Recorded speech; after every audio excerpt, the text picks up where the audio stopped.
Alright, natera bale kubanga wekumidde ku Prejan Media TV kugamba nti ekyokola ky'amaanyi nnyo. Kakati nno twakitegerako bulungi nnyo nti nno omukozi wa Winnie Nwangi yakubibwa bubi nnyo nga bw'okiwulira n'abeera nga ate atwalira mu ddwaliro.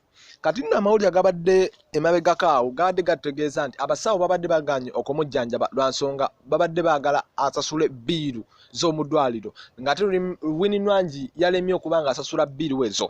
Naye ate olugambo lumaze okuba nga lutuuka. Omukozi wa Winnie Nwangi ono amanyiddwa nga Scovia ate ayogedde ebyama ebimu by'otayinza na kukkiriza.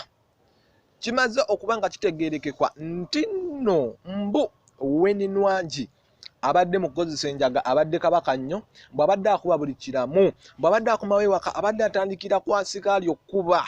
N'asooka akuba bubi nnyo asikaali, n'asooka amulangira, n'asooka akola ki, n'asooka amuvuma n'amuyiira amazzi n'amusambasamba ng'olwo Winnie Nwangi yakuba. Bagamba badde alina ekika ky'enjaga ky'akozesa ekikambwe ennyo, ng'ate kibadde kimutankuula bubi nnyo. Ate takomaawo okukuba asikaali n'ajja n'akuba omukozi Scovia n'amukuba bubi nnyo. Era mbu nno guno gw'omukuba olwa bbotumba yamukubye n'akatini mbu bulijjo abadde amukuba ebisingako awo. Takomaawo n'akuba ne ex-boyfriend we fetufudde. Ex-boyfriend we n'amukuba bubi nnyo. Ate nno mu kukyanga abasajja mu kuleeta abasajja ewaka takulembera si yasimba bula yakulemberera ddala nga bw'okiwulira. Kigambibwa nti nno mu kutyaza abasajja abadde leero aleeta Chosen Blood.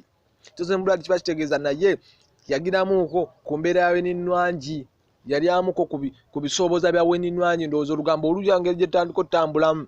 Winnie Nwangi omukozi Scovia yategeezezzaako nti no Winnie Nwangi yaleetako ne Chosen Blood ekiro ne babawulira ekiro nga bakukuta. Kiba kitegeeza Chosen Blood naye yali ako ku mbeera oba yali ako ku mberenge za Winnie Nwangi. Nefa ku Prejan Media TV tugamba like nga commenting nga subscribing ate obeere nga osobola okufuna notifications bulungi nnyo ku Prejan Media TV. Webale nnyo baliri ddala.